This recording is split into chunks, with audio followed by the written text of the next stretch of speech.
నిన్ను పిలిచి నీ చేయి పట్టుకొని ఉన్నాను. యెషయా గ్రంథము 42వ అధ్యాయము 7వ వచనం. పిలువబడిన వారు అనేకులు, ఏర్పరచబడిన వారు కొందరే.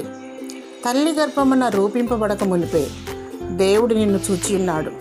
చీకటిలో సంచరించిన నిన్ను ఆశ్చర్యకరమైన తన వెలుగులోనికి నిన్ను పిలిచి తనకు స్వకీయమైన జనముగా నిన్ను ఏర్పరచుకొనుచు నీ హస్తమును దేవుడు పట్టుకొని ఉన్నాడు. ఆయన నిన్ను విడువడు, ఎడబాయడు. నిన్ను పిలిచిన దేవుడు నమ్మదగిన దేవుడు. శాశ్వతమైన ప్రేమతో నిన్ను ప్రేమించుచున్నాడు. విడువకని ఎడల కృప చూపుచున్నాడు. నిన్ను నీవు సంపూర్ణంగా దేవునికి సమర్పించుకో. ఆయన అధికారమునకు ఒప్పుకో.